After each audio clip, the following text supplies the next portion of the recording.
আসসালামু আলাইকুম সবাইকে, কি অবস্থা তোমাদের? আজকে আবার নতুন একটি অধ্যায় নিয়ে তোমাদের সামনে চলে এসেছি। কিন্তু আজকে আমরা পদার্থবিজ্ঞান করবো না, আজকে আমরা করবো রসায়ন। রসায়নের চতুর্থ অধ্যায় পর্যায় সারণী বা পিরিয়ডিক টেবিল। তো বলতে গেলে এই অধ্যায়টা হচ্ছে তোমাদের বোর্ড এক্সামের জন্য খুবই ইম্পর্টেন্ট একটি অধ্যায়, কারণ এখান থেকে তোমাদের প্রচুর পরিমাণে এমসিকিউ আসে। আবার ক খ যে কোশ্চেন গুলো আছে এখান থেকে কিন্তু প্রচুর পরিমাণে ক খ আসে। আর একটা সৃজনশীল তুমি পাবা, ধরে রাখো যে এখান থেকে একটা সৃজনশীল অবশ্যই আসবে, এবং বাকি সৃজনশীল অনেক ক্ষেত্রে দেখা যায় ক বা খ তে এখান থেকে দুই একটা কোশ্চেন থাকে। তো বুঝতে পারতেছো অধ্যায়ের গুরুত্ব কি অনেক বেশি। তো আজকে আমরা কি কি করবো একটু দেখে নিই আগে। আজকে আমরা করবো বিভিন্ন এই পর্যায় সারণী। পর্যায় সারণী কি? আমরা পর্যায় সারণী সবাই দেখছি যে আমাদের যে 118টি মৌল আছে এগুলো আমাদের একটা সারণীতে আমরা সাজাইছি। তো এখানে বিভিন্ন গ্রুপ এবং পর্যায় আছে। তো সেখানে কিছু স্পেশাল গ্রুপ আছে। সবার আগে আমরা সেই স্পেশাল গ্রুপগুলো দেখবো। তারপর আমরা পর্যায় এবং গ্রুপ নির্ণয় করা শিখবো। দেন আমরা পর্যায়িত ধর্ম গুলো দেখবো। এখানে আমাদের মোট 6টা ধর্ম আছে। তো সর্বপ্রথম আসি যে পর্যায় সারণী কি। পর্যায় সারণী হচ্ছে আমাদের পৃথিবীতে যেই 118টি মৌল পাওয়া যায়, এই মৌলগুলোকে তোমার একটা টেবিলের মাধ্যমে প্রকাশ করার জন্য। কারণ 118টা মৌল, এগুলো প্রত্যেকটা আলাদা আলাদা ধর্ম আছে। এখন তুমি তো সবগুলো ধর্ম ইন্ডিভিজুয়ালি মনে রাখতে পারবে না। তোমার একটু জিনিসটাকে সহজ করার জন্য প্রায় কয়েক বছর সময় লাগে, প্রায় 30 বছরের মতো সময় লাগছে পর্যায় সারণীটা বানাইতে। বিভিন্ন বিজ্ঞানীরা বিভিন্ন সময় তাদের যুগে এটাকে ইমপ্রুভমেন্ট করছে। আইন হচ্ছে এরকম একটা পর্যায়ে আনছে যে তুমি মোট কত এই পর্যায় সারণীতে আমাদের 18টা গ্রুপ আছে এবং 60টা পর্যায় আছে। এই 18টা গ্রুপ এবং 60টা পর্যায়ে তোমার এই 118টি মৌল হচ্ছে তোমার বিন্যস্ত করা আছে। এখানে এই 18টা গ্রুপের আলাদা আলাদা বৈশিষ্ট্য আছে। তুমি যদি এই 18টা গ্রুপের বৈশিষ্ট্য ভালোভাবে মনে রাখতে পারো, তুমি ওই গ্রুপের অন্তর্ভুক্ত যে কোনো মৌলের ধর্ম বলে দিতে পারবে। তো এই জিনিসটা আমরা আরো সামনে যে যখন পর্যায়িত ধর্ম দেখবো তখন আমরা এই জিনিসটা আরো বুঝতে পারবো। এখন একটু বেসিক দেখি যে 118টা মৌল, এই 118টা মৌলের মধ্যে তোমার 98টি হচ্ছে তোমার প্রকৃতিতে পাওয়া যায়, এবং 20টি মৌল হচ্ছে আমরা ল্যাবরেটরিতে কৃত্রিমভাবে তৈরি করি। এগুলো তোমার প্রকৃতিতে পাওয়া যায় না। তোমার এই ইউটিউবে সার্চ দিলে দেখবা যে বিভিন্ন রাসায়নিক প্রক্রিয়া, তারপরে যে পরমাণুকে একটা সাথে আরেকটা আঘাত করা, এই পরমাণুগুলো তৈরি করা হয়। এই মৌলগুলো আমরা আবিষ্কার করে পাইছি। এগুলো প্রকৃতিতে কখনো ছিল না, বিভিন্ন এক্সপেরিমেন্ট করতে যায় এগুলো উৎপন্ন হয়েছে। তো আরেকটা কথা এমসিকিউ জন্য মনে রাখবা যে মানবদেহে আমাদের এই 118টি মৌলের মোট 26টি মৌল আমাদের মানবদেহে পাওয়া যায়। এই 26টি মৌল হচ্ছে আমাদের মানবদেহে পাওয়া যায়।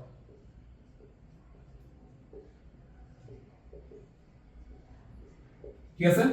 তো এই তিনটা জিনিস প্রায় আসে। এই তিনটা কথা মনে রাখবা যে 98টা হচ্ছে প্রকৃতিতে পাওয়া যায়, 20টা হচ্ছে কৃত্রিম, 26টা মৌল হচ্ছে আমাদের দৈনন্দিন জীবনে পাওয়া যায়। আচ্ছা শোনো, এই এই যে 7টা গ্রুপ আর 18টা পর্যায় আছে না, এই পর্যায়ে আবার এক্সট্রা দুটা তুমি জিনিস দেখবা যে গ্রুপ 3-এ তোমার দুইটা ভাগ করা আছে। একটা হচ্ছে না ল্যান্থানাইট সিরিজ,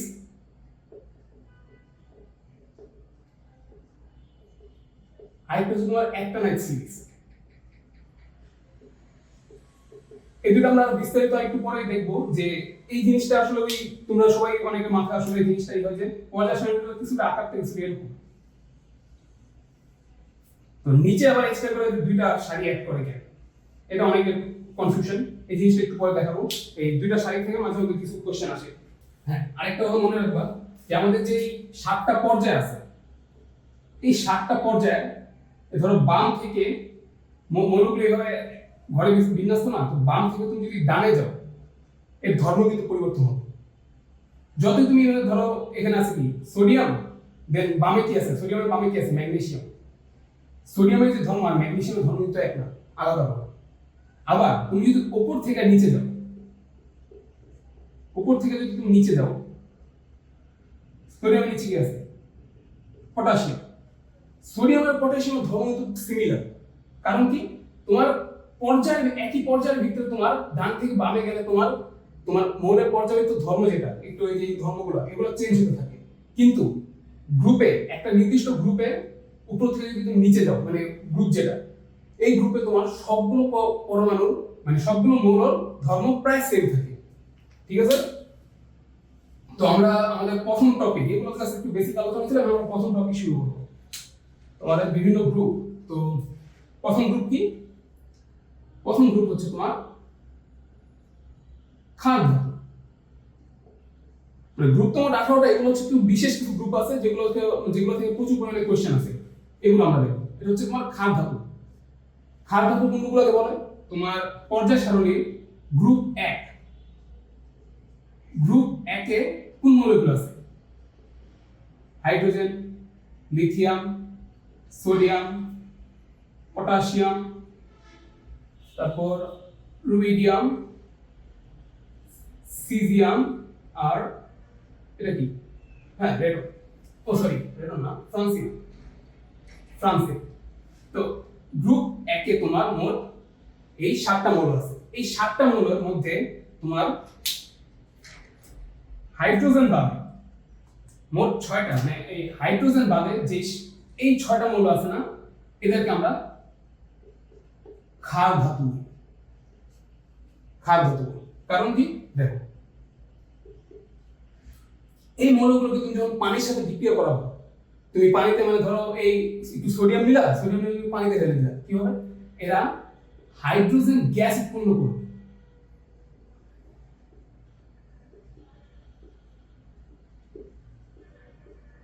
অথবা আমরা এটাকে এই কথাও বলতে পারি, মানে হাইড্রোজেন গ্যাস উৎপন্ন করা মানে কি, এটাকে আমরা এভাবে বলতে পারি যে এরা পানির ভিতর ক্ষার উৎপন্ন করবে।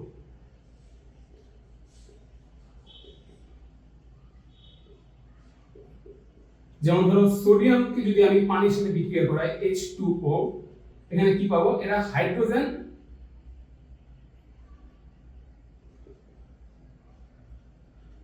NaOH হাইড্রোক্সাইড, সোডিয়াম হাইড্রোক্সাইড এবং হাইড্রোজেন গ্যাস উৎপন্ন করবে। ঠিক আছে? এই কারণে তোমার এই যে 6টা মৌল আছে না, এই 6টা মৌলকে আমরা ক্ষার ধাতু বলি। কারণ কি? এরা পানিতে ক্ষার উৎপন্ন করে। যার কারণে এটাকে আমরা ক্ষার ধাতু বলি।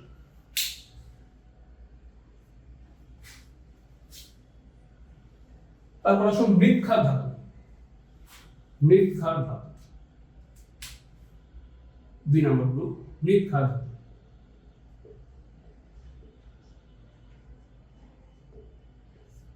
মৃৎক্ষার ধাতু কোনগুলা? হচ্ছে গ্রুপ 2। গ্রুপ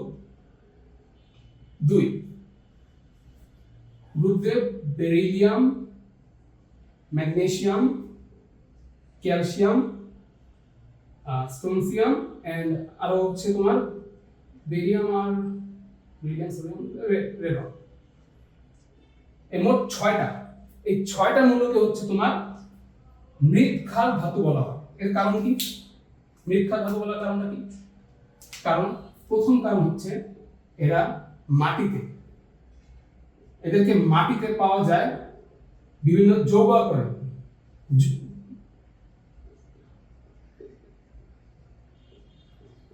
এদেরকে মাটিতে বিভিন্ন যৌগ আকারে পাওয়া যায়। মানে এগুলো, মানে আমরা ধরো তোমার এই সোডিয়াম, কি বলে, সোডিয়াম, লিথিয়াম, পটাশিয়াম, এগুলো তুমি সমুদ্র বা অন্য অনেক জায়গায় পাইতে পারো, বাট এগুলো হচ্ছে তুমি সব সময় মাটিতে পাবা এবং এরা সেম পানির সাথে বিক্রিয়া করে ক্ষার উৎপন্ন করে।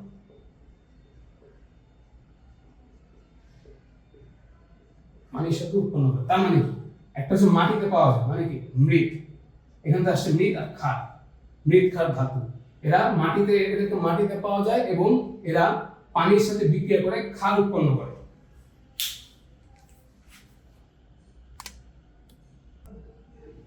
এরপর আসো তোমার মুদ্রা ধাতু।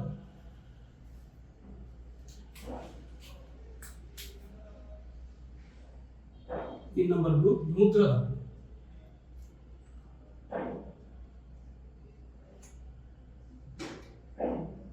এখন এই জিনিসটা হচ্ছে কোনো স্পেসিফিক তোমার বৈশিষ্ট্যের কারণে এরকম হয় নাই। প্রাচীন কালে যেমন তোমার গ্রুপ নাম্বার হচ্ছে 13। গ্রুপ নাম্বার 13তে 4টা মৌল আছে। এগুলো হচ্ছে তোমার কপার, সিলভার, গোল্ড আর রন্টোজিয়াম। এখানে এই রন্টোজিয়াম বাদে এই যে তিনটা মৌল আছে না, প্রাচীনকালে এই তিনটা মৌল দিয়ে হচ্ছে তোমার মুদ্রা তৈরি করা হতো। কপারের মুদ্রা, তারপর গোল্ড, সিলভার আর গোল্ড, এগুলো মুদ্রা কিন্তু আমরা যেমন বিভিন্ন জাদুঘরে যাই, এগুলো সবগুলো মুদ্রা আমরা দেখছি। যার কারণে তোমার এই গ্রুপের মৌলগুলো হচ্ছে তোমার মুদ্রা ধাতু বলা হয়। এটা বিয়ে মানে কোনো বিশেষ কোনো বৈশিষ্ট্যের কারণে এটা হয় নাই, জাস্ট একটা প্রচলন ছিল অতীতকালে। এই প্রচলনের কারণে একটা আলাদা তোমরা গ্রুপ পাইছে, মানে গ্রুপ নাম্বার 13। এই তিনটা গ্রুপ কি আমরা মুদ্রা ধাতু বলি, ঠিক আছে?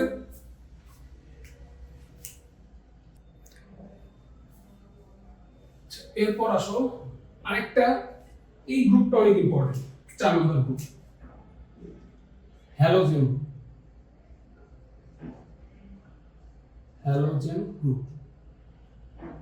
বা হ্যালোজেন গ্রুপ, এটা কি? হ্যালোজেন মূলত তোমার যে গ্রুপ 17 আছে, গ্রুপ 17 এর মৌলগুলোকে তোমার হ্যালোজেন বলা হয়।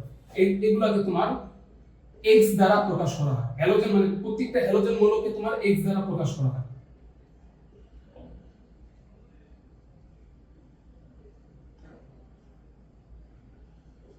ধরো যে কোনো একটা মৌল, ধরো হাইড্রোজেন আছে, এর সাথে এক্স যোগ করে দিয়েছে, তার মানে কি এটা হাইড্রোজেনের একটা হাইড্রোজেনের সাথে যে কোনো একটা হ্যালোজেন আছে, এটা ক্লোরিন হতে পারে, ফ্লোরিন হতে পারে। তো আমাদের গ্রুপ 17টা আছে কি?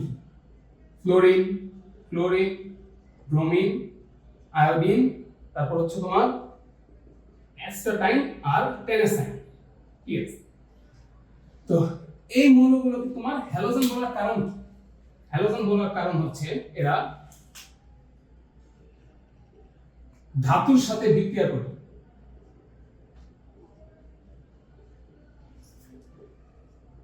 ধাতুর সাথে বিক্রিয়া করে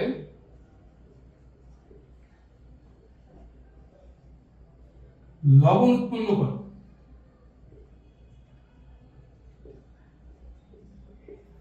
এই যে ফ্লোরিন, ক্লোরিন, ব্রোমিন, আয়োডিন, এগুলো হচ্ছে তোমার ধাতুর সাথে বিক্রিয়া করে লবণ উৎপন্ন করে। যেমন ধরো তোমার সোডিয়াম একটা ধাতু, এর সাথে ক্লোরিন যোগ করলাম, পাবো কি আমরা?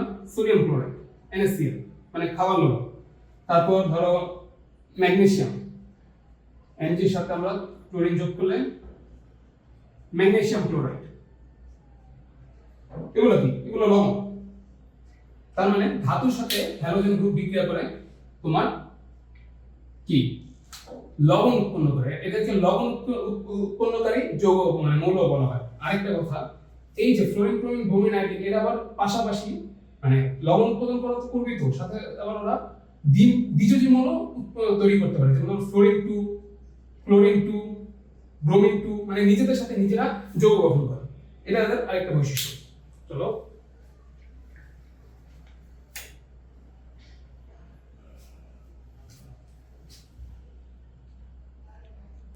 এখন আসো আরেকটা ইম্পর্টেন্ট গ্রুপ, সেটা হচ্ছে তোমার নিষ্ক্রিয় গ্যাস।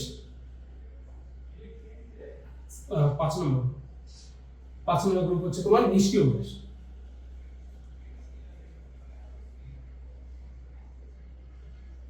নিষ্ক্রিয় গ্যাস। তো নিষ্ক্রিয় গ্যাস কোনগুলো? তোমার পর্যায় সারণী গ্রুপ 18, গ্রুপ 18 মৌলগুলোকে হচ্ছে তোমার নিষ্ক্রিয় গ্যাস বলা হয়। এখানে কি কি আছে? নিয়ন, আর্গন, জেনন, নিয়ন, আর্গন, ক্রিপ্টন, তারপর জেনন, আরো কয়েকটা আছে, ওয়ানেসন আছে, ওজি ওয়ানেসন।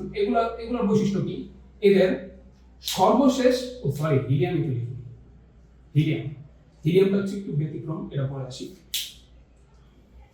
এইখানে আসুন, এই যে এই কয়টা মৌলের বৈশিষ্ট্য কি? এদের সর্বশেষ শক্তি স্তরে 8টা ইলেকট্রন থাকে, মানে সর্বশেষ শক্তি স্তরে ওর যোজ্যতা স্তর পূর্ণ থাকে। ওদের আর এক্সট্রা ইলেকট্রন গ্রহণ করার বা তোমার ত্যাগ করার দরকার হয়। তার কারণে যার কারণে এরা নিষ্ক্রিয়, এরা কারোর সাথে বিক্রিয়া করতে চায় না। মানে নিয়ন এরা একাই থাকতে পারে, যেমন হাইড্রোজেন যেমন H2 আকারে থাকে বা HCl আকারে থাকে, এরা নিয়ন আকারে থাকতে পারে প্রকৃতিতে। এদের মানে কারোর সাথে যৌগ গঠন করা তো হয় না, আর করেও না।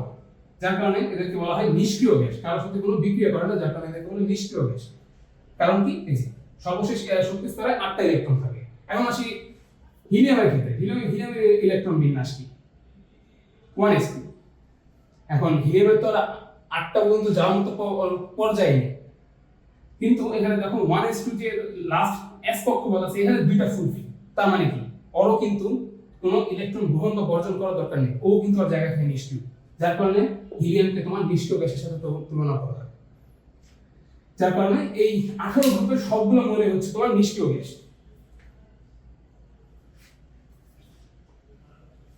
দেন আসি তোমার লাস্ট গ্রুপ।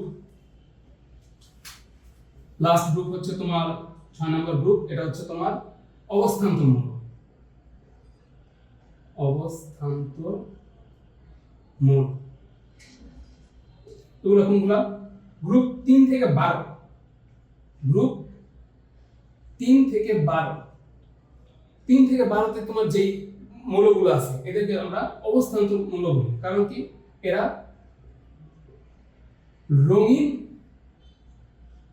রঙিন যৌগ গঠন করে।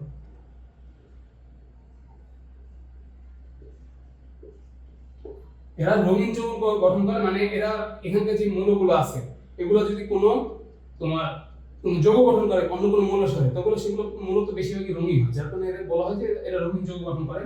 আরেকটা হলো এই গ্রুপে এই যে এতগুলো মৌল দেখতেছো, তিনে কিন্তু মোট 32টা মৌল আছে, তারপর বাকি 4 থেকে 12তে কিন্তু তোমার অলমোস্ট প্রতিটাতে 4টা করে আছে। এই যে এতগুলো মৌল এগুলো সবগুলো দেখা যায় বেশিরভাগই মানে ভিন্ন একটা বিক্রিয়াতে প্রভাবক হিসেবে কাজ করে।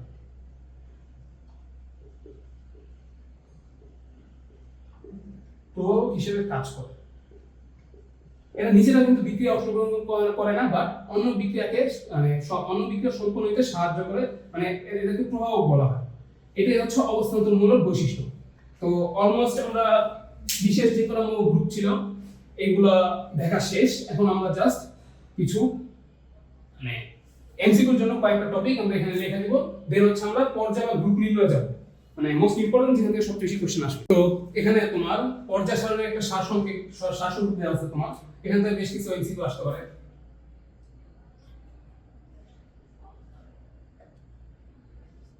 তো এখানে দেখো পর্যায় নাম্বার এবং মৌলের সংখ্যা। পর্যায় একে কি কি আছে? পর্যায় একে দুইটা মৌল আছে, এটা হচ্ছে হাইড্রোজেন আর হিলিয়াম। 2 আর 3 হচ্ছে তোমার 8টা করে আছে, 3 এবং 4 হচ্ছে 18টা করে আছে। এখন হচ্ছে 6 এর সাথে কি 6 এর সাথে 32টা করে আছে, কারণ কি 6 নম্বর হচ্ছে তোমার ল্যান্থেনেট সিরিজের পর্যায় আর 7 নম্বর হচ্ছে তোমার অ্যাক্টেনেট সিরিজের পর্যায়। দেন হচ্ছে তোমার গ্রুপে 1 এবং 8 প্রথম দুইটা মানে প্রথম গ্রুপ এবং লাস্টের গ্রুপ এই দুটোতে হচ্ছে তোমার 7টা করে মৌল আছে।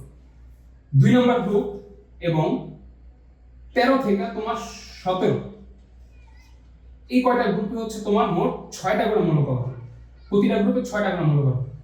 আর 4 থেকে 12 এগুলো তো তুমি পাবো কত 4টা করে মৌল, প্রতিটাতে 4টা করে।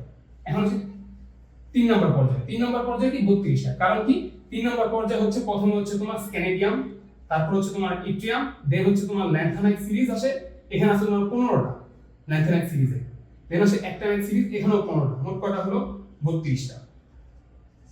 এটা হচ্ছে তোমার একটা সারসংক্ষেপ, এখান থেকে বেশ কিছু এমসিকিউ আসতে পারে। আর এই সিরিজ এই সংখ্যাটা মনে রাখবা, এখান থেকে মাঝে মধ্যে এমসিকিউ আসে। এখন আমরা মেইন পর্যায়ে যাব, মানে পর্যায় এবং গ্রুপ কিভাবে নির্ণয় করা লাগে এই জিনিসটা শুরু করব। এখন তো হচ্ছে আমাদের মেইন টপিক শুরু। এগুলো হচ্ছে জাস্ট এমসিকিউ পড়া ছিল, এখানে তোমার সৃজনশীল তেমন কাজ না, এখানে তো তোমার সৃজনশীল বলে এমসিকিউ গুলো সব আছে, সিওর যাবে। তো প্রথম টপিকটা কি? পর্যায় ও গ্রুপ নির্ণয়। প্রথমে আসি পর্যায় নির্ণয়, সর্বপ্রথম টপিক।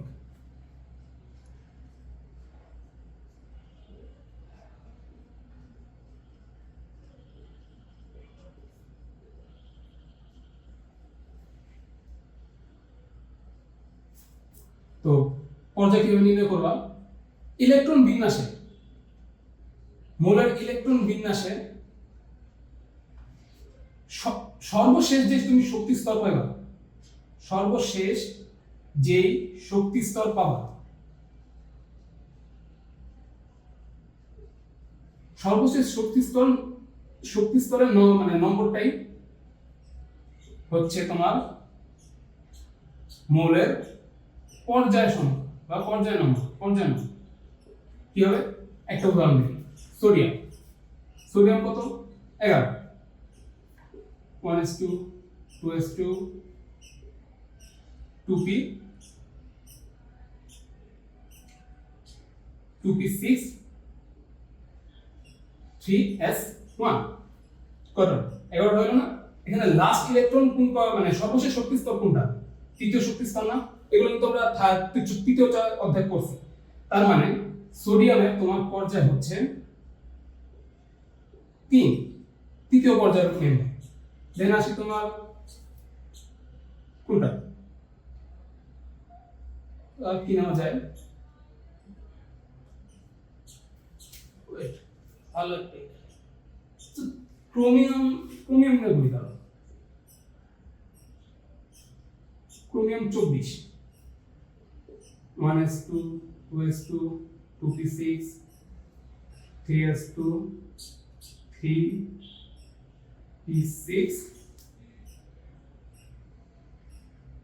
3d5 4s1 কোন কথা হচ্ছে যে এই যে লাস্টে যে এই 4s1 হলো এটা কিন্তু আমরা তৃতীয় অধ্যায় পড়ছি এখানে আর বুঝাইতেছি না তো আমরা জাস্ট দেখব যে লাস্ট কক্ষপথ কোনটা চতুর্থ না তার মানে কি ক্রোমিয়াম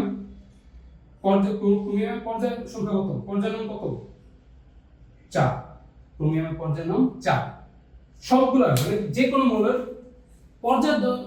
পর্যায়ের নাম্বার নির্ণয় করার একটাই সূত্র সেটা হচ্ছে তুমি ইলেকট্রন বিন্যাস করবা ইলেকট্রন বিন্যাস করার পর দেখবা সর্বশেষ শক্তি স্তর কোনটা আছে সর্বশেষ ইলেকট্রন কোথায় গেছে এটা না সর্বশেষ শক্তি স্তর কোনটা সর্বশেষ শক্তি স্তর যেটা হবে ওই নাম্বারটাই হচ্ছে তোমার পর্যায় সংখ্যা বা পর্যায় নাম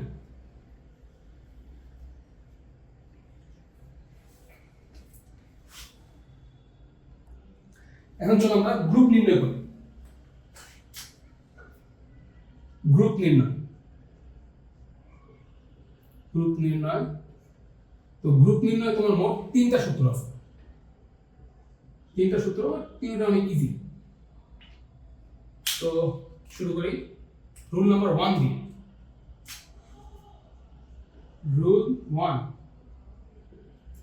রুল 1 কি বলে যে কোন মৌলের ইলেকট্রন বিন্যাসের পর শেষ ইলেকট্রন যদি s অরবিটালে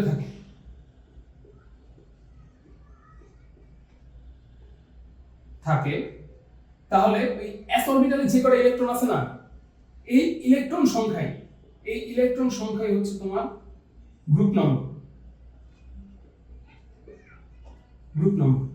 মানে একটা মৌলের তুমি ইলেকট্রন বিন্যাস করবা ওই ইলেকট্রন বিন্যাসের পর তোমার সর্বশেষ অরবিটাল যদি তোমার s হয় s অরবিটাল হয় এই s অরবিটালে তোমার যে কটা ইলেকট্রন থাকবে ওই ইলেকট্রন সংখ্যা হচ্ছে তোমার গ্রুপ নাম্বার কি হবে ধরো অ্যালুমিনিয়াম কত 13 1s2 2s2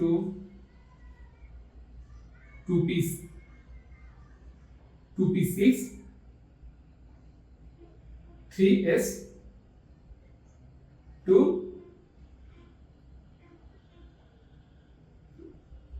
3p1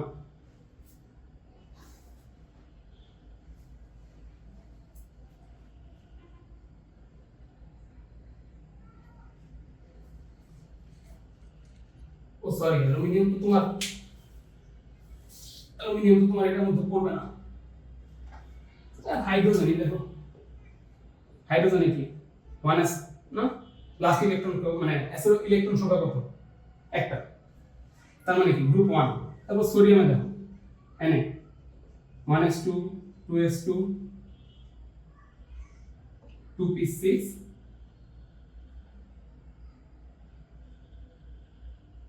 2p6 আর 3s1 লাস্ট ইলেকট্রন কত এক s এ কত একটা না তার মানে কত আর গ্রুপ সংখ্যা কত 1 এখন যেটা একটু আগে আমরা অ্যালুমিনিয়াম নিছিলাম না অ্যালুমিনিয়াম কি ছিল দেখো এর অ্যালুমিনিয়াম কত 13 অ্যালুমিনিয়াম ছিল কি 1s2 2s2 2p6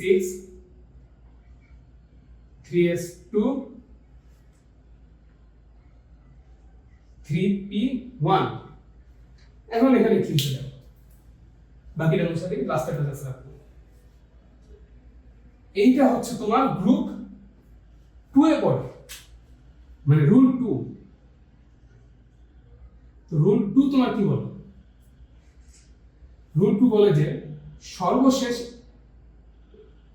শক্তি স্তরে যদি মানে সর্বশেষ অরবিটাল যদি তোমার ইলেকট্রন বিন্যাসের পর যদি দেখো যে সর্বশেষ অরবিটাল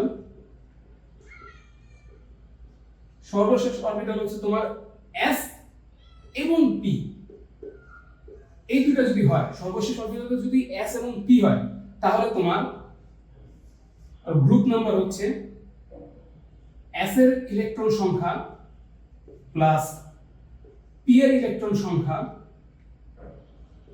প্লাস 10, মানে s প্লাস p প্লাস 10 আর গ্রুপ নাম্বার। এখানে তোমার কত, s এ কয়টা আছে, দুইটা আছে, p এ কয়টা আছে, একটা আছে, সাথে কত সূত্রে 10, কত হলো 13। তার মানে কি অ্যালুমিনিয়াম গ্রুপ 13, গ্রুপ 13 মেম্বার। বুঝতে পারছো? এটা হচ্ছে রুল 2 ছিল। এখন আমরা রুল 3 তে যাব। একবার লাস্ট রুল,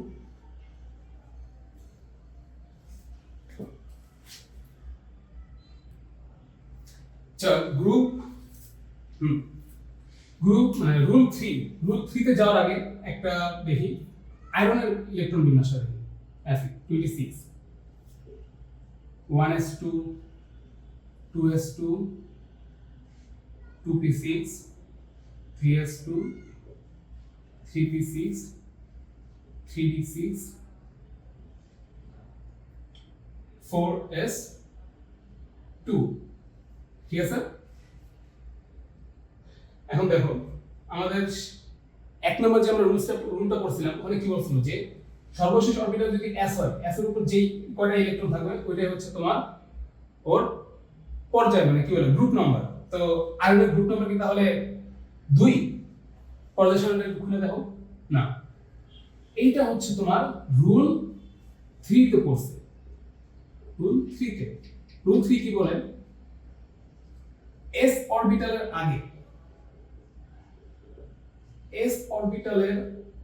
আগে যদি তোমার d অরবিটাল থাকে তাহলে গ্রুপ নাম্বার হলো s এবং d এর ইলেকট্রনের যোগফল। এখানে তোমার d এ কয়টা ইলেকট্রন আছে, 6টা, s এ কয়টা আছে, 2টা, তার মানে গ্রুপ নাম্বার কত, 8। বুঝতে পারছো? এটা হচ্ছে গ্রুপ 3। তার মানে ধরো আরেকটা যদি ইলেকট্রন মানুষ করি, ধরো তোমার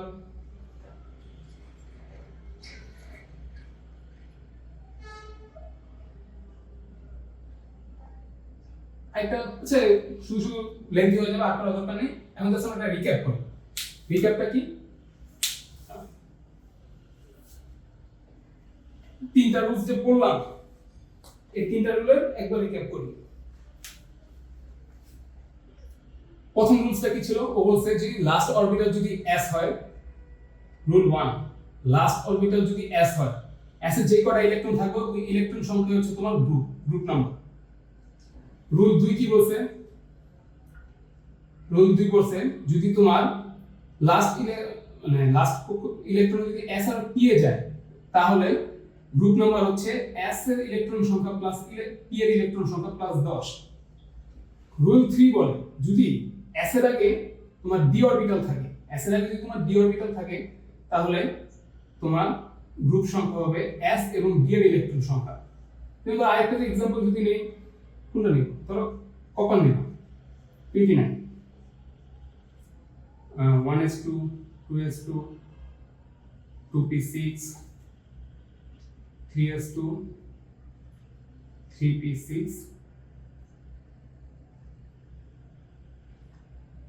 3d10, এটা কত 4s1। এখন এটা কেন s1 হলো, এটা আমরা তোমার তৃতীয় অধ্যায় পড়ছি, তো এটা আমরা না গেলাম। এখানে কত 11, তার মানে কপার 11 নম্বর গ্রুপের অন্তর্ভুক্ত। মোটামুটি আমরা গ্রুপ নির্ণয় করা শিখে গেছি। এই তিনটা গ্রুপ থেকে তোমার গণবার কোশ্চেন থাকবে এখানে, তো এই জিনিসগুলো একটু প্র্যাকটিস করবা। আর কয়েকটা এসডব্লিউ দিয়ে দিলাম, দেখি বাসায় একবার একটু প্র্যাকটিস করো, দেখি কি দেওয়া যায়।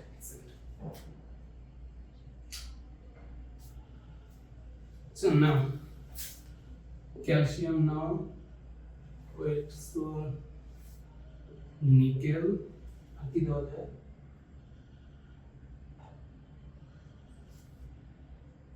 phosphorus now, nitrogen now, সহজগুলো দিলাম, যেগুলো আসান আর্গন এগুলা করবা।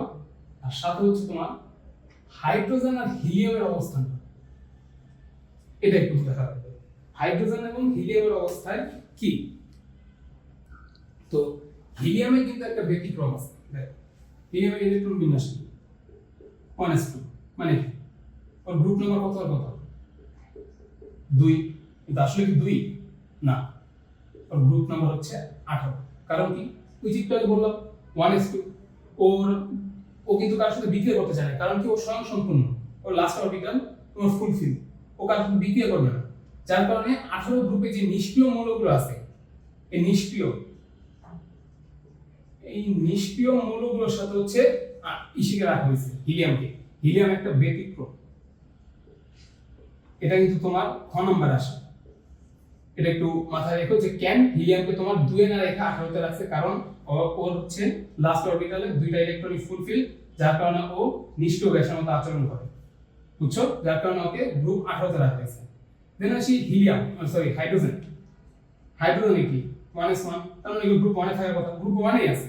তো আমরা যে প্রথমে যে আমরা ধর্মগুলো দেখলাম না, মানে গুরুত্বপূর্ণ গ্রুপ, ওখানে আমি গ্রুপ 1 কি বলছিলাম, ক্ষার ধাতু না। এখন হাইড্রোজেন কি ধাতু? হাইড্রোজেন কিন্তু আমরা যখন পাই ওই গ্যাস আকারে পাই, আর ওই যে রকেটে যখন ফুয়েল আকারে ইউজ করা হয় তখন এটা ওই কম্প্রেস করে হচ্ছে তোমার লিকুইড আকারে থাকে। তার মানে কি হাইড্রোজেন তোমার অধাতু, এটা ধাতু না, এটা অধাতু। তাও ও কেন গ্রুপ 1 এ আছে? কারণ হাইড্রোজেন অধাতু হলেও ওর বেশ কিছু, ওর অনেকগুলো ধর্ম মানে বৈশিষ্ট্য আছে যেগুলো হচ্ছে ধাতুর সাথে মিল আছে, যার কারণে ও মানে সূত্র অনুযায়ী ও গ্রুপ 1 এ থাকার যোগ্য, কিন্তু ধর্ম অনুযায়ী যদি চিন্তা করি তাহলে তো গ্রুপ 1 এ থাকার কথা না, কারণ গ্রুপ 1 এ সব ক্ষার ধাতু ও অধাতু, কিন্তু বেশিরভাগ অনেকগুলো ধর্ম মানে বৈশিষ্ট্য আছে যেগুলো ধাতুর সাথে মিল আছে, যার কারণে তোমার কি বলে ওকে গ্রুপ 1 এ রাখা হয়। এই জিনিসটা আসলে বই গাইডে তোমার আরো ব্যাখ্যা করে দেওয়া আছে, কারণ এই হিলিয়ামের চেয়ে হাইড্রোজেনটা বেশি আছে, 2 মার্কের জন্য আসে, তো একটু মোটামুটি 3-4 লাইন লেখা লাগবে, এটা একটু দেখে নিবা যে কি কি লেখা লাগে। তো এখন আসো সবার শেষ যে টপিকটা, যেখান থেকে হচ্ছে গ হতে প্রচুর কোশ্চেন থাকবে, এমসিকিউ থাকবে, ক খ মানে মেন অর্ধেক কোশ্চেনই আসবে তোমার এই পার্ট থেকে, সেটা কি পর্যায়বৃত্ত ধর্ম। তো পর্যায়বৃত্ত ধর্ম কি কি দেখো, 6টা পর্যায়বৃত্ত ধর্ম আছে: পরমাণুর আকার, ধাতব ধর্ম, অধাতব ধর্ম, আয়নীকরণ শক্তি, ইলেকট্রন আসক্তি আর তড়িৎ ঋণাত্মকতা। তো এখানে আমরা সবার প্রথমে যেটা বলবো সেটা হচ্ছে পরমাণুর আকার। কারণ কি, যে মোস্ট অফ দা পর্যায়বৃত্ত যে ধর্মগুলো আছে, যে 5টা বাকি 5টা আছে, এগুলো কোনো না কোনো ভাবে এই পরমাণুর আকারের উপর নির্ভর করে। তো চলো এই জিনিসটা আগে দেখি। আমরা পর্যায় সারণী কেমন দেখি, এই বরাবর তোমার মোটামুটি এটা কি বলা, আমরা পর্যায় বলি, পর্যায়। দেন এই লম্বা লম্বি এটা কি থাকে, এটাকে আমরা কি বলি, গ্রুপ বলি, গ্রুপ। এখন এটা কি বাম সাইড না, এটা ডান সাইড। বাম থেকে ডানে গেলে তোমার কি হয়, কি মনে হয়, আকার বাড়বে নাকি কমবে? আকার কমবে। দেন সিমিলারলি উপর থেকে নিচে, এই যে উপর থেকে নিচে যদি নামি আমরা পরমাণু, নিচের পরমাণুগুলো যদি দেখি, এগুলো কি হবে, এগুলো কি কমা শুরু করবে? না, এগুলো বাড়বে, আকার বাড়বে। বুঝতেছো কারণটা কি? এটা আগে আমরা পর্যায়ের জন্য দেখি, পর্যায় আসলে কি হয়। একটা পর্যায় ধরো তোমার লিথিয়াম,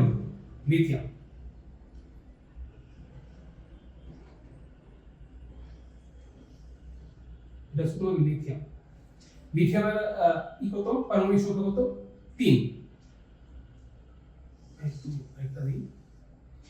তো এই যে 2টা ইলেকট্রন আর লাস্ট কক্ষপথে একটা ইলেকট্রন। এখন আমরা জানি যে যে কটা ইলেকট্রন আছে পরমাণুর নিউক্লিয়াসে, সেই কয়টা তোমার প্রোটন থাকে না। ইলেকট্রন কি নেগেটিভ চার্জ, প্রোটন কি তোমার 3টা প্রোটন থাকবে, তার মানে 3টা প্রোটন কি পজিটিভ চার্জ না।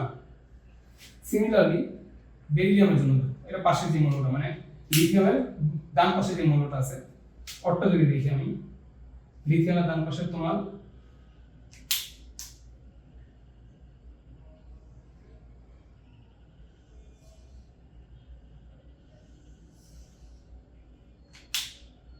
এখানে হইতাছে কি, এখানেও এখানে দুইটা আছে, আর যেহেতু বেরিলিয়ামের তোমার পারমাণবিক সংখ্যা 4, তার মানে 4টা ইলেকট্রন, লাস্ট কক্ষপথে কিন্তু দুইটা আছে, তার মানে 4টা যদি ইলেকট্রন থাকে, প্রোটন করা থাকবে 4টা। এখন দেখো কি হইতাছে, এই যে 3টা ইলেকট্রন মানে 3টা প্রোটন, এই লাস্ট ইলেকট্রনকে তোমার নিচের দিকে আকর্ষণ করবে না, পজিটিভ নেগেটিভ আকর্ষণ করে, তার মানে কি ও জিনিসটাকে টানার চেষ্টা করবে না। ধরো এখানে আবুল আছে, এটা আবুল, এদিকে আছে বাবুল আর কাবুল, দুইজন, এই দুজন যদি এখন টানে, ও সামনে আসবে না, কিছুটা হলেও সামনে আসবে, ও কিন্তু সামনে আসার চেষ্টা করবে। এখন এটা ক্ষেত্রে দেখো বেরিলিয়ামে কয়টা আছে, 4টা আছে, নিচে আছে 2টা, ধরো এখানে আবার আবুল আছে। এখন এই 4টা পরমাণু যেরকম ওরে টানবে, সেম ভাবে আবার এই ইলেকট্রনটাও টানবে, মানে দুটো ইলেকট্রনকে সমানভাবে টানবে। এখন ধরো যে আরেকটা ক্ষেত্রে দেখো আবার আবুল দ্বারা আছে, এই কেসের ক্ষেত্রে ধরো আবার আবুল আছে, এবার তো বাবুল কাবুলের সাথে আবার ডাবল আছে, ওর 3 আবুলের টান আছে। এখন কি বিয়ের তুলনায় কি এই কেসের ক্ষেত্রে তুলনায় কি এই কেসে কি তোমার আবুল বেশি তার কাছে চলে আসবে না? সেমটা এখানে ঘটতেছে। দেখো 3টা প্রোটন একটা ইলেকট্রনকে টানতেছে, এখানে 4টা প্রোটন একটা ইলেকট্রনকে টানতেছে। ওভারঅল কিন্তু মানে এই 4টা মানে 4টাই কিন্তু তোমার কি করতেছে, এমন না যে এই 2টা পয়েন্ট টানতেছে, এই 2টা ওরা টানতেছে, সবগুলাই কিন্তু সবগুলো পজিটিভ চার্জ, প্রত্যেকটা পজিটিভ চার্জ আর আশেপাশে নেগেটিভ চার্জকে অ্যাট্রাক্ট করবে। তার মানে কি অরেঞ্জ যেমন অ্যাট্রাক্ট করতেছে, অরেঞ্জ সেভাবে অ্যাট্রাক্ট করতেছে, মানে মোট অ্যাট্রাকশন এখানে বেশি আসতেছে না। 4টা প্রোটন আর 2টা ইলেকট্রন, মোট কি 6টা কিন্তু অনেক বেশি টান পাচ্ছে না। তাহলে কি এটা চুপ মানে চ্যাপ্টার মানে কাছে চলে আসবে না? তার মানে কি আকার ছোট হয়ে যাচ্ছে না? এই জিনিসটাই হয় যখন তুমি বাম থেকে ডানের দিকে যাবা, তোমার হচ্ছে প্রোটন এবং ইলেকট্রন সংখ্যা, নিউক্লিয়াসের প্রোটন এবং কক্ষপথে ইলেকট্রনের সংখ্যা বাড়ে, যার কারণে তোমার আকর্ষণ বল বাড়ে, মানে বাইরের ইলেকট্রনের প্রতি তোমার ভেতরে যে ইগুলি আছে, প্রোটনগুলি আছে, ওগুলো অনেক বেশি বল দ্বারা আকর্ষণ করে। কারণ যতই তুমি বাড়তে থাকবে প্রোটন সংখ্যা কিন্তু বাড়ে, তার মানে কি লাস্টের কক্ষপথের ইলেকট্রনগুলোকে আরো বেশি আকর্ষণ করে, যার কারণে এগুলো ছোট হতে থাকে। ঠিক আছে, এটা গেল হচ্ছে তোমার ইসের কথা, কি বলে পর্যায়ের কথা। তো গ্রুপে কি বলছে দেখো, এটা পুরোটা মুছে দিই।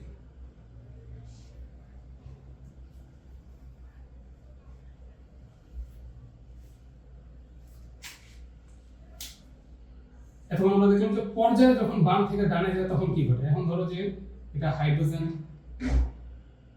লিথিয়াম, সোডিয়াম, পটাশিয়াম, গ্রুপের উপর থেকে নিচে গেলে কি হয়?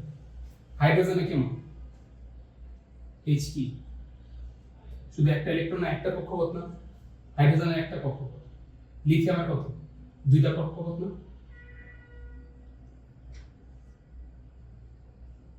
2টা লাস্টে আবার একটা, ঠিক আছে, মানে একটা ইলেকট্রন আছে লাস্ট কক্ষপথ। সোডিয়ামের কত 3টা না, সোডিয়াম প্রথম হচ্ছে 2টা কক্ষপথ, লাস্টে কক্ষপথ হবে একটা ইলেকট্রন। পটাশিয়ামের কয়টা 4টা কক্ষপথ, এগুলো লাস্ট কক্ষপথ হবে একটা ইলেকট্রন আছে। এখানে আবার 2টা, এখানে আবার 8টা, এখানে 8টা, এখানে একটা, লাস্টে হচ্ছে একটা, 19টা, মোট 19টা ইলেকট্রন না, লাস্টে হচ্ছে একটা। এই ক্ষেত্রে দেখো একটা ইলেকট্রন আসলে 3টা ইলেকট্রন হয়েছে, 11টা হয়েছে, তারপর কত 19টা হয়েছে, ইলেকট্রন কিন্তু বাড়তেছে, তার মানে ও নিচের দিকে চুপসে যাবে না, কিন্তু এখানে জিনিসটা ঘটে না। কারণ কি দেখো, ও এই সোডিয়াম, তো সোডিয়ামের ক্ষেত্রে দেখো লিথিয়াম ছোট আছে, লিথিয়ামের কি এই যে 3টা পজিটিভ আয়ন এর দিকে মানে এই বাইরের সবগুলো কিন্তু টানতেছে, তার মানে এগুলো চুপসানোর চেষ্টা করবে, বাট একটা এক্সট্রা কক্ষপথ কিন্তু মোটামুটি ভালো দূরত্ব তৈরি করে দেয়। যেমন ধরো তোমার এই সোডিয়ামে এটা কিন্তু আকর্ষণ করতেছে, কিন্তু যখন একটা এক্সট্রা কক্ষপথ, ধরো যখন সোডিয়ামের 10 ছিল, মানে 10টা কোনো থাকে না, সোডিয়ামের 11টা ইলেকট্রন, যখন 10 নম্বর ইলেকট্রন হচ্ছে এখানে থাকে, এরা এদেরকে আকর্ষণ করতেছে, মানে এই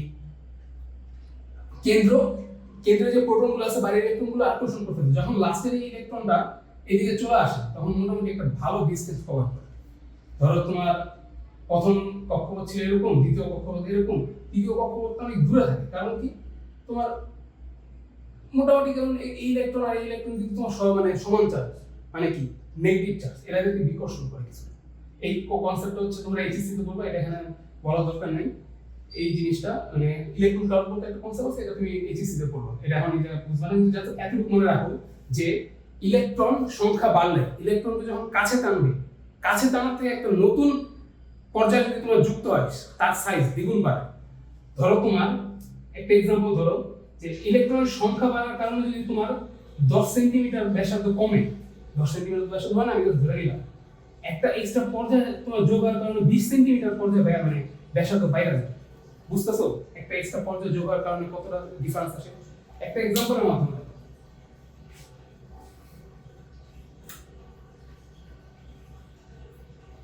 এতটুকু বুঝলা যে তোমার গ্রুপের উপর থেকে নিচে নামলে কেন তোমার সাইজ বাড়তেছে, কারণ পর্যায়ে একটা করে বেশি অ্যাড হইতাছে, যত পর্যায়ে অ্যাড হইতাছে তোমার তোমার ওই কি বলে সাইজ তত বাড়তেছে।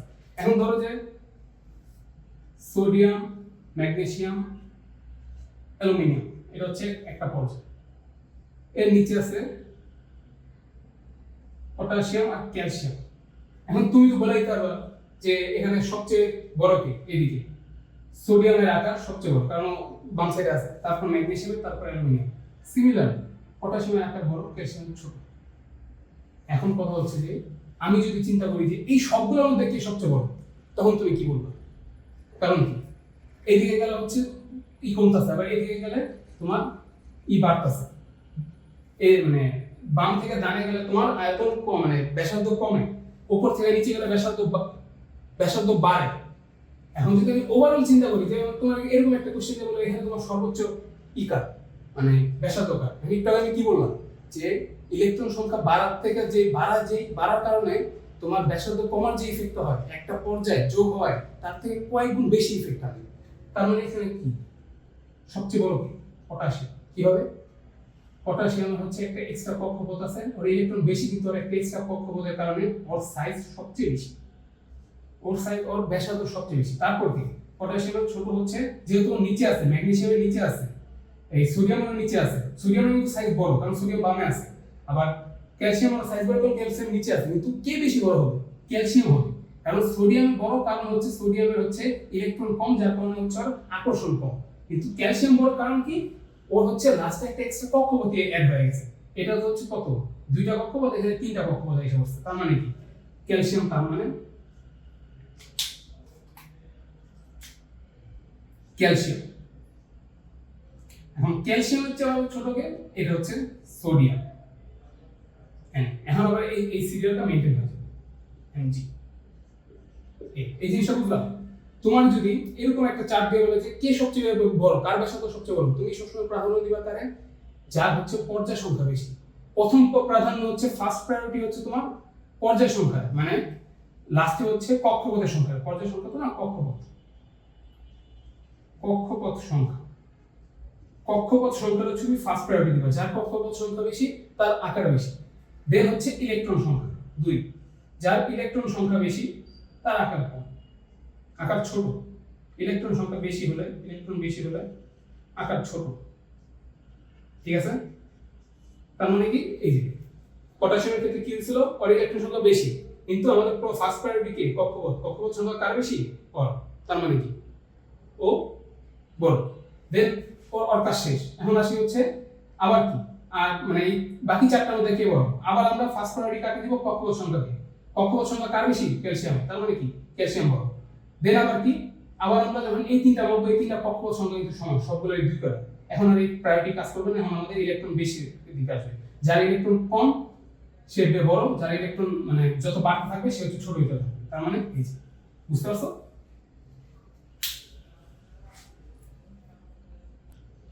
তো একটা তো শেষ পরমাণু রাখা। এখন আসলে তোমার ধাতব ধর্ম। তো ধাতব ধর্ম শুনে কি মনে হচ্ছে? ধাতব ধর্ম মানে কোন ধর্মের কারণে মানে আমরা এই বস্তুটা যে ধাতু, এটা আমরা বুঝতে পারি। তো ধাতুর ধর্ম কি, মানে ধাতব ধর্ম বা ধাতুর যে বৈশিষ্ট্য, ধাতুর বৈশিষ্ট্যকে আমরা ধাতব ধর্ম বলি মূলত। তো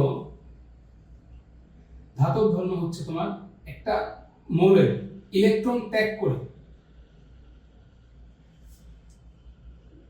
ধনাত্মক আয়নে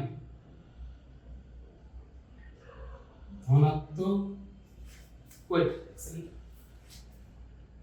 হ্যাঁ ক্রিয়া চলতেছে ধনাত্মক আয়নে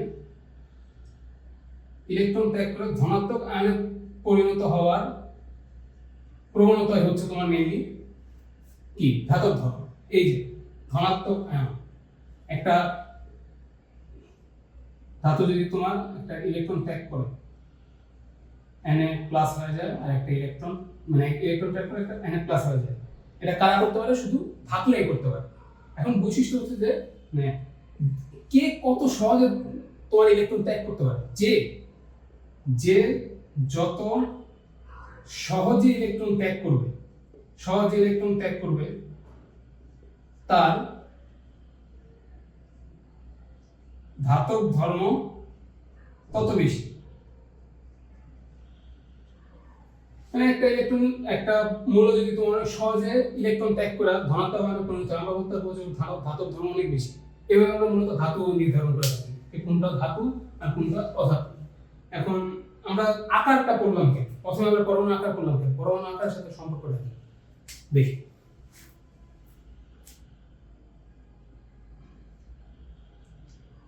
ধরো সোডিয়াম আর ম্যাগনেসিয়াম দেখি। আমরা একটু আগে কি করলাম যে বাম থেকে ডানে গেলে কি হয়? আকার ছোট হয়। এটা যদি এত বড় হয় এটা আরো ছোট। সোডিয়ামের সাইজ বড়, ওর সাইজ হচ্ছে ছোট। এখানে একটু দেখাই।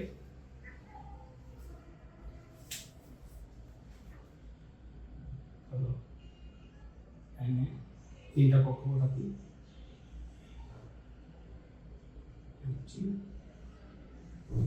তিনটা। তো মেনলি হচ্ছে এটা বড়। এখন এখানে ঘটতেছে কি? এই যে লাস্টে যে ইলেকট্রন আছে না, একটা করে ইলেকট্রন থাকে না, এই ইলেকট্রনকে তোমার কেন্দ্র নিচের দিকে টানে সবসময়। এটাকে আমরা যেটা দেখলাম, যার কারণে হচ্ছে আকার কম বেশি হয়, এরও টানবে। এখন যখন তোমার আকার অনেক বেশি বড় হবে, ব্যাসার্ধ যদি অনেক বেশি হয়, কেন্দ্রে যে ইগুলি আছে তোমার মানে প্রোটনগুলো আছে, ও কি বাইরের ইলেকট্রনকে অনেক অনেক বেশি শক্তি দিয়ে আঁকড়ে ধরতে পারবে? দূরত্ব বেড়ে গেলে কি তোমার শক্তি কমে যাবে না? অনেক দূরের একটা বস্তু যদি তোমার ওই যে মহাকর্ষ বল যখন আমরা করছিলাম, দেখছিলা যে দূরত্ব যখন বাড়ে তখন কি হয়? তোমার ওই আকর্ষণ বল কমে যায়। সেম হচ্ছে তোমার এই কুলম্ব বলে, কুলম্ব বলের ক্ষেত্রে সেম ঘটে। তো প্রোটন তোমার ইলেকট্রনকে যখন নিজের দিকে আকর্ষণ করে, তখন দূরত্ব বাড়লে সেই আকর্ষণ বলটা কমে যায়। তার মানে কি? সোডিয়ামের আকার যেহেতু বড়, ও লাস্ট কক্ষপথের ইলেকট্রনকে অনেক বেশি বল দ্বারা আকৃষ্ট করতে পারে। কিন্তু ম্যাগনেসিয়ামের ক্ষেত্রে, ম্যাগনেসিয়াম তোমার যেহেতু আকারে একটু ছোট, সোডিয়ামের তুলনায় ছোট, ম্যাগনেসিয়ামের শেষ ইলেকট্রনটা তোমার কেন্দ্রের দিকে ওর তুলনায় একটু বেশি আকর্ষণ বল অনুভব করবে। এখন দেখো, ও আকর্ষণ বল বেশি অনুভব করতেছে, মানে কম অনুভব করতেছে, ও বেশি অনুভব করতেছে। কার থেকে আমি ইলেকট্রনকে টানে নিতে হবে?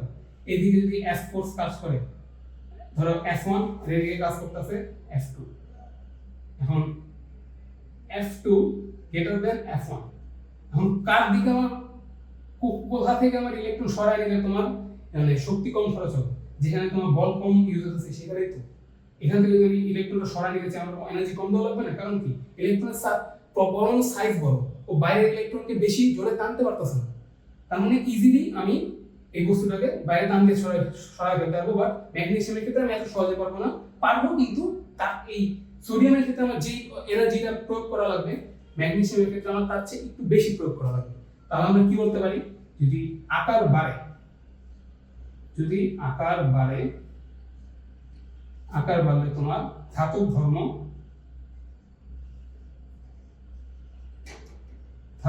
বাড়ে। কারণ কি?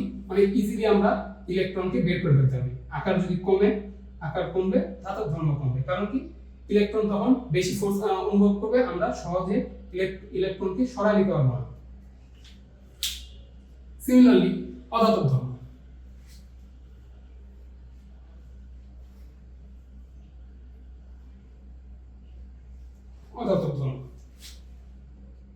তো অধাতব ধর্মটা আসলে হবে কি? অধাতব ধর্ম হবে তোমার একবার ধাতব ধর্মের একেবারে উল্টা। ধাতব ধর্মের উল্টো হবে। ধাতব ধর্মের ক্ষেত্রে আমরা কি করছি যে ইলেকট্রন ত্যাগ করে ধনাত্মক আয়নে পরিণত হওয়ার প্রবণতাকে আমরা ধাতব ধর্ম বলি। এখানে হচ্ছে ইলেকট্রন গ্রহণ করে ঋণাত্মক আয়ন, এবার হচ্ছে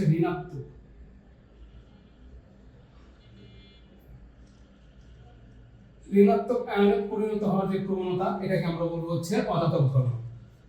তো অধাতব ধর্ম ধাতব ধর্ম কিন্তু একবারে উল্টা, একটা উল্টা। কারণ কি দেখো,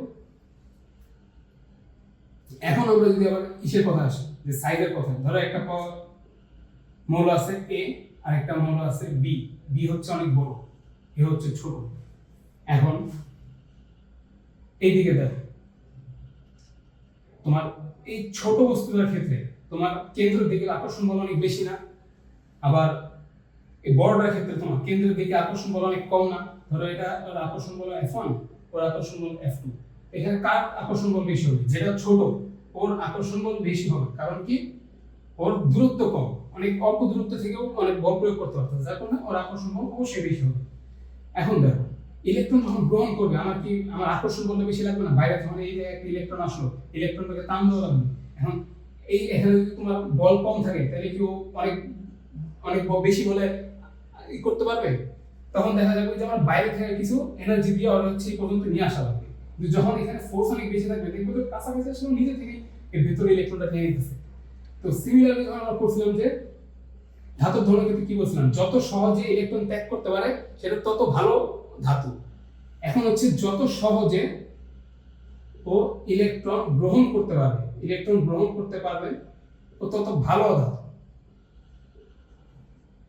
এখন কে ভালো, মানে কে সবচেয়ে সহজে ইলেকট্রন গ্রহণ করতে পারতেছে?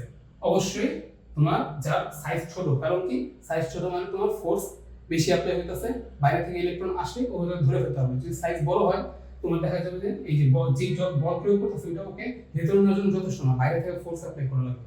তার মানে কি, এখানে আকারের সাথে সম্পর্ক। আকার যদি বাড়ে, অধাতব ধর্ম হচ্ছে তোমার কমে যাবে। আকার যদি কমে, অধাতব ধর্ম বেড়ে যাবে। ধাতব ধর্মের ক্ষেত্রে আমরা এটা উল্টা দেখি, একেবারে উল্টা। এটাই ছিল হচ্ছে তোমার এই প্রথম 3টা টপিক: পরমাণুর আকার, তারপর ধাতব ধর্ম এবং অধাতব ধর্ম। চলো তাহলে নেক্সট টপিক শুরু করি, সেটা হচ্ছে আয়নীকরণ শক্তি। আয়নীকরণ শক্তি দিয়ে শুরু করি।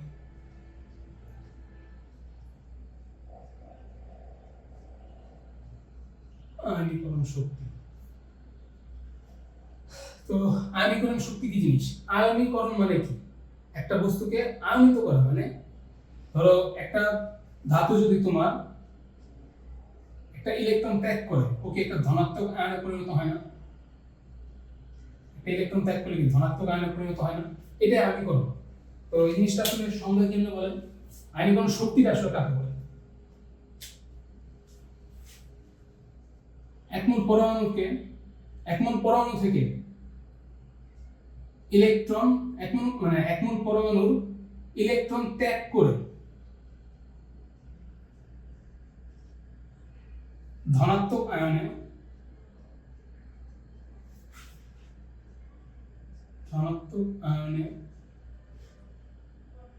পরিণত হতো।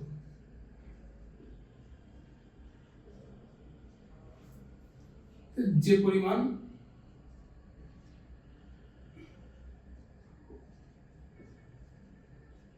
শক্তি লাগে, মানে একটা পরমাণু আছে তোমার, ধরো যে কোনো একটা পরমাণুকে এখান থেকে তোমার একটা ইলেকট্রনকে তোমার বাইরে নিয়ে যেতে যে পরিমাণ শক্তি খরচ হবে, তাকে হচ্ছে আয়নীকরণ শক্তি বলে। এখন আয়নীকরণ শক্তির সাথে তোমার আকারের সম্পর্ক কি? যেহেতু আমরা প্রথমে যে আকার করে কি বলছিলাম, যে বাকি সব ধর্মগুলো আকারের সাথে একটা আকারের সাথে হচ্ছে সংযুক্ত। তো ধরো দুইটা পরমাণু চিন্তা করি, এ ছোট, পি বড়।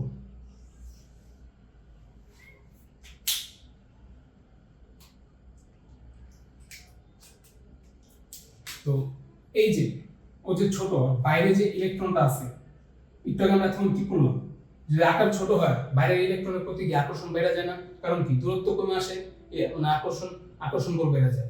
আকার যদি বড় হয় তার মানে কি ডিসটেন্স বেশি, তার মানে আকর্ষণ বল কমে যায়। কার দিকে মানে একটা ইলেকট্রন ধরে রাখার শক্তি কার বেশি? ওর বেশি না, ও যেহেতু ওর আকার ছোট, আর কেন্দ্রের দিকে আকর্ষণ বল বেশি, তার মানে কি ও ইলেকট্রনকে ধরে রাখতে চাইবে। আর ও কি ইলেকট্রন সহজে ছেড়ে দিতে হবে।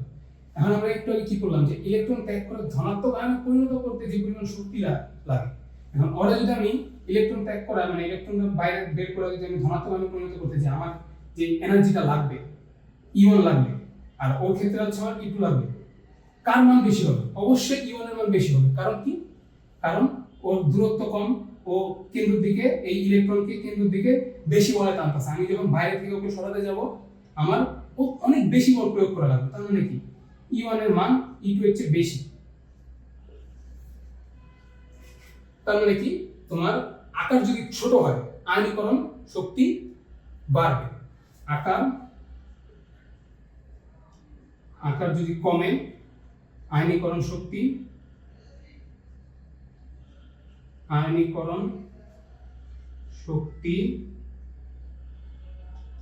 বাড়বে। সিমিলারলি আকার যদি আবার বাড়ে আয়নীকরণ শক্তি আবার কমে যাবে। সম্পর্ক বুঝতে পারছো? এখন আসি আয়নীকরণ শক্তি হচ্ছে এতটুকুই, এর সাথে আবার ইলেকট্রন আসক্তিতে আসি। আয়নীকরণ শক্তির অলমোস্ট উল্টা হচ্ছে ইলেকট্রন আসক্তি। বুঝলে? হ্যাঁ, আয়নীকরণ শক্তিতে কি দেখলা? আকার যদি কমতেছে ইলেকট্রন আসক্তি বেড়ে যেতেছে। এখন দেখি যে তোমার ইলেকট্রন আসক্তির ক্ষেত্রে কি হয়। ইলেকট্রন আসক্তি তোমরা বাংলায় যে রচনা করো না মাদকাসক্তি মানে কি? মাদকের প্রতি আকর্ষণ। পোলাপানের যে যুব সমাজ বর্তমানে মাদকের প্রতি বেশি আকর্ষিত। কারণ কি? ওই আকর্ষিত মানে আসক্তি, মাদকাসক্তি বুঝতে মানে আকর্ষণ কি বুঝেছে। ইলেকট্রন আসক্তি মানে কি? আকর্ষণ, মানে ইলেকট্রনকে ধরে রাখার প্রবণতা, অথবা ইলেকট্রন গ্রহণের প্রবণতা। এর ডেফিনেশনটা কি? এক মোল পরমাণু থেকে এক মোল পরমাণুতে ইলেকট্রন গ্রহণ করতে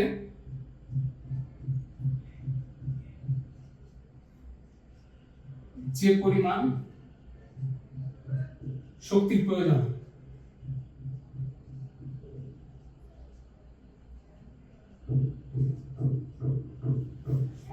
তোমার আয়নীকরণ শক্তি কি ছিল? ইলেকট্রন ত্যাগ করে ওকে হচ্ছে পজিটিভ আয়নে রূপান্তর হতে হবে।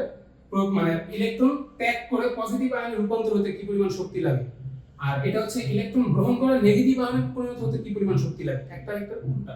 এখন ধর্মটা কি মানে যে আকারের সাথে সম্পর্ক কি উল্টা একটু দেখি আমরা। ধরো তোমার এ,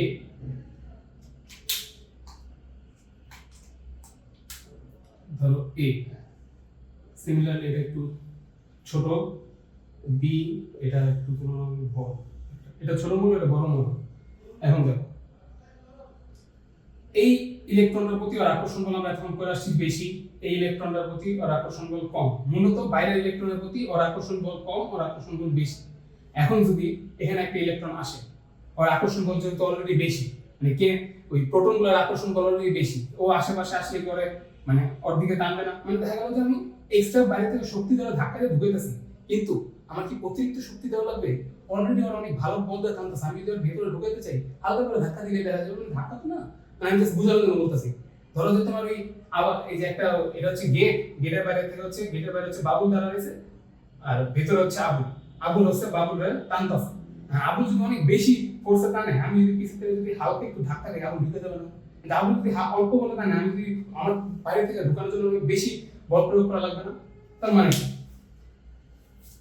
ওর যেহেতু আকর্ষণ বল বেশি, ওই ইলেকট্রনটাকে অল্প এনার্জি দিলেই ও ঢুকে যাবে। তার মানে কি আকার যখন ছোট, আকার ছোট হলে ইলেকট্রন আসক্তি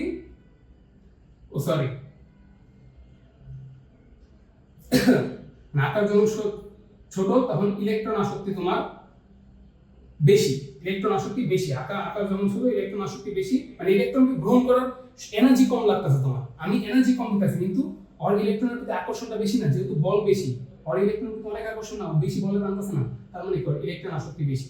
আবার এই ক্ষেত্রে দেখো এই ইলেকট্রনটা আসো অলরেডি নিজের এই ইলেকট্রনকে ভালো বলে টানতে পারতেছে না, ও ও কি বাইরে ইলেকট্রনকে বেশি করে টানতে পারবে? কারণ কি, আকার বেড়ে গেছে, ইলেকট্রন আসক্তি কমে গেছে। তার মানে কি দাঁড়াইলো, আকার কমলে ইলেকট্রন আসক্তি বাড়ে, আকার বাড়লে ইলেকট্রন আসক্তি কমে। এখন দেখো আয়নীকরণ শক্তি ক্ষেত্রে আমরা কি করলাম, আয়নীকরণ শক্তি ক্ষেত্রে করছি যে আকার যখন ছোট থাকে তখন কি হয় যে এই ইলেকট্রনকে ধরে রাখতে চায় বেশি, যার কারণে ওর আয়নীকরণ শক্তিও বেশি থাকে। সিমিলারলি মানে আকার যখন ছোট থাকে আর আয়নীকরণ শক্তি বেশি থাকে। এখানে দেখা হবে ইলেকট্রন আসক্তি ক্ষেত্রে সেম, বৈশিষ্ট্য কিন্তু উল্টা। যেমন ধাতব ধর্ম অধাতব ধর্ম ক্ষেত্রে আমরা দেখছি যে দুইটা বৈশিষ্ট্য উল্টা, আয়নীকরণ আর ইলেকট্রন আসক্তি কিন্তু তোমার অলমোস্ট উল্টা, কিন্তু আকারের সাথে সম্পর্ক কিন্তু সেম। আকার কমলে তোমার আয়নীকরণ শক্তি যেমন বাড়তেছে, ইলেকট্রন আসক্তিও বাড়তেছে, বুঝছো? আবার আকার যখন কম মানে আকার যখন কমতেছে ইলেকট্রন আসক্তি বাড়তেছে, আকার যখন বাড়তেছে ইলেকট্রন আসক্তি আবার কমে যেতেছে। সম্পর্ক কিন্তু ইলেকট্রন আসক্তি আর আয়নীকরণের আকারের সাথে সম্পর্ক কিন্তু সেম, বুঝছো এই জিনিসটা? হ্যাঁ, আরেকটা জিনিস মাথায় রাখো যে ইলেকট্রন আসক্তির কথা বলছে, কিন্তু যদি তোমার এটা তোমাদের আসবে না তাও জেনে রাখো, তোমাকে যদি বলে যে বাইরে থেকে যে এক্সট্রা ফোর্সটা অ্যাপ্লাই করবা ওটার মান কি, মানে এক্সট্রা এনার্জিটা দিবা ওর ভিতরে ঢোকানোর জন্য, ওটার মান কম। ইলেকট্রন আসক্তি বেশি হলে তোমার এক্সটার্নাল এনার্জি মানে আসক্তি বেশি, আমি আকর্ষণ বেশি করতেছি, তার মানে আমার বাইরে থেকে এক্সটার্নাল এনার্জি কম দিলে তো আমি ধরে ফেলতে পারবো। যেটা একটু আগে বুঝলাম যে আবু যদি বাবুল অনেক বেশি ধরে টানে, বাইরে থেকে কিন্তু অল্প ধাক্কা দিলে কিন্তু ঢুকে যাবে, মানে এই এনার্জিটা কম লাগে। এটা এখন জানা লাগবে, এটা জাস্ট কনফার্মের জন্য জেনে রাখো যে আয়নীকরণ হচ্ছে একটা শক্তি আর ইলেকট্রন আসক্তি হচ্ছে একটা মানে বৈশিষ্ট্য। এখন আসি তড়িৎ ঋণাত্মকতা। তড়িৎ ঋণাত্মকতা, ইলেকট্রোনেগেটিভিটি। তড়িৎ ঋণাত্মকতা, তড়িৎ ঋণাত্মকতা। তড়িৎ ঋণাত্মকতা কি? সমযোজী বন্ধনে আমরা পরমাণু বন্ধনে করছি যে ওই সমযোজী যৌগগুলো একটা আরেকটার সাথে ধরো এই দুইটা পরমাণু হচ্ছে তোমার শেয়ারের মাধ্যমে রাখে, একটা মানে শেয়ার করে রাখে, এটা আমরা পরমাণু বন্ধনে বিস্তারিত করছি। তো এই সমযোজী বন্ধনে এই শেয়ারকৃত ইলেকট্রনগুলো নিজের দিকে টানার যে প্রবণতা সেটা হচ্ছে তড়িৎ ঋণাত্মকতা। কারণ কি, ইলেকট্রন যদি তোমার বি নিজের দিকে বেশি টানে ও কি নেগেটিভ আয়নাইজ হয়ে যাবে না? অলরেডি নিউট্রাল আছে, যখন এই যে একটা এক্সট্রা ইলেকট্রন যে এই শেয়ার করছে ওটা যদি আমি নিজের দিকে টানি ওর নেগেটিভ হয়ে যাবে, আবার যদি আবার ওর দিকে টানি এই নেগেটিভ হয়ে যাবে, মানে যে যার তড়িৎ ঋণাত্মকতা বেশি নেগেটিভ হয়ে যাচ্ছে আর মানে মূল আয়নাইজ হয়ে যাচ্ছে, এই যার কারণে একে বলা হয় তড়িৎ ঋণাত্মকতা। তো তড়িৎ ঋণাত্মকতা কি জিনিস? সমযোজী যৌগে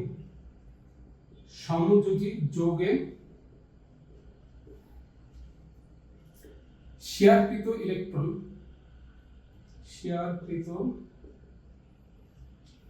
ইলেকট্রনকে নিজের দিকে টানার প্রবণতাকে আমরা তড়িৎ ঋণাত্মকতা বলি। এখন আকারের সাথে তড়িৎ ঋণাত্মকতার সম্পর্কটা একটু আমরা কি করলাম, আকার ছোট হলে কি হয়? আকার ছোট হলে তোমার এই লাস্টের ইলেকট্রনের প্রতি ফোর্স বেড়ে যায়। তার মানে কি, যদি এই বি এর আকার ছোট তার মানে কি কেন্দ্রের দিকে ফোর্স বেশি না, ও এই পুরো যুগ্ম ইলেকট্রনটাকে নিজের দিকে বেশি টানবে না। ধরো দুইটা তো সমানভাবে শেয়ার করছে না, সমযোজী বন্ধনে প্রথম দুটো সমানভাবে শেয়ার করবে।